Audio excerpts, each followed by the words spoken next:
our main concern with our food supply right now is the amount of waste that we have. We are wasting so much of our food, and that's not sustainable, right? When you think about a third of the food that we produce is just going out into the trash. So we have to balance this idea that processing is a negative. It really isn't. If you process foods, they stay fresher longer. You don't have to throw them away after a couple of days. I would love for you to expound upon processing food, because like you said, there are negative connotations. We have used the FDA as our governing body for assessing what ingredients can go into food and how much they can be used and in what kinds of food systems.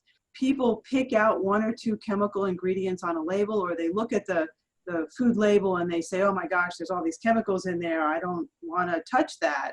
But those chemicals, everything in food is a chemical, right? So something like tocopherol or arachidonic acid might sound like a really horrible thing, but both of those are essential nutrients. So you can't just automatically assume that because it has a chemically sounding name, it's somehow bad for me. Those ingredients all have a function in there, and they're used in a way that has been tested and shown to be safe. After hearing Dr. Ruth's comments on processed foods being essential to sustainability, my perception on processed food changed, because listening to a scientist, I think, is very important.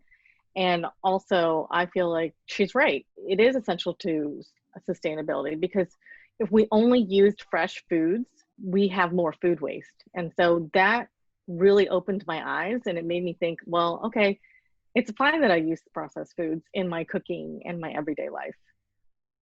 One of the things that she mentioned is that like everything in food is a chemical. So when we look at a package of processed food and we see chemicals, we sometimes get like weary of that food, but that's not something to be afraid of, because everything in the food already is a chemical. The FDA does approve all of those ingredients that are on shelf stable foods. So I can trust those. I don't have to go through with a fine tooth comb every single item that I buy. If I trust the brand and I trust the ingredients that I'm seeing, that's a great thing. And if it can feed our family longer, we can feel good about doing that.